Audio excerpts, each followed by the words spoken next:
Jeffrey Allen was born on October 26, 1960, in a hospital in Dover, Delaware. He never went home with his biological mother, but went straight to a foster home. After spending 15 months with a foster family, he was adopted by a lovely couple named Kenneth and Mary Lou Walker of Exton, Pennsylvania. They renamed him Kenneth Walker Jr.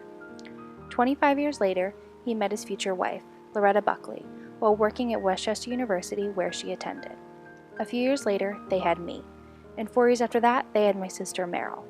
We live in the same house that my dad grew up in from the time he was 5 years old. We were very close with my grandparents, even though they lived in Florida. We never gave a second thought of who my dad's biological family was, until I got sick when I was 10 years old. We needed to find out our medical history, therefore we started to look through his adoption papers. We found that his mother still lived in Dover, Delaware, and did not want any contact with us. My dad always said he was okay with that, because he already had a mother and a father. However, he did find out he had a brother and a sister that were older than him, and growing up as an only child only fueled his curiosity about them.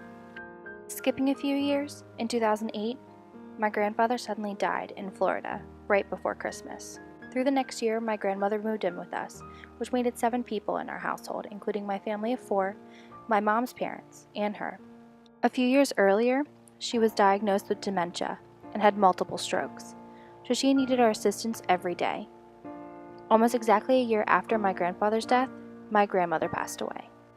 After having such a trying year, my family and I spent the next year regrouping and getting all of their property in order. At this time, I was also moving on and started at Temple University. A few months later, my dad called me and said that he had happened to look up his biological mother in the Yellow Pages. He was curious to know if she was still in Dover.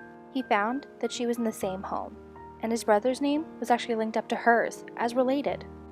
Therefore, my dad had a name and a phone number of his brother, David. My dad first found my uncle on Facebook and sent me a link. I knew right away that they were brothers. Through Facebook, my dad also found the page of his sister, who resides in Florida.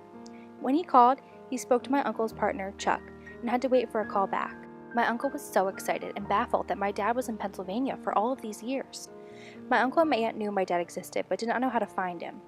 My uncle and his partner Chuck came to our Thanksgiving meal about 1 month after the first phone call. We talked for hours, learning about them and them learning about us.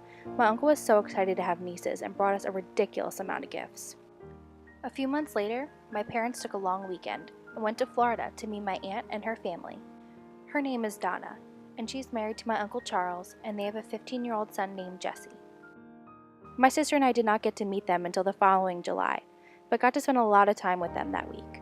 The entire situation was so surreal, because all of a sudden, my dad had all this family around him. In the beginning, my grandmother, she still didn't want to meet us. However, after a little while, my Uncle David and Chuck brought her up to meet us. It was weird, because we didn't know how she was going to react or what to call her. The entire evening was her asking about our lives and saying how good my dad turned out. There are still many unanswered questions about why she gave him up, but we know it came down to a financial issue.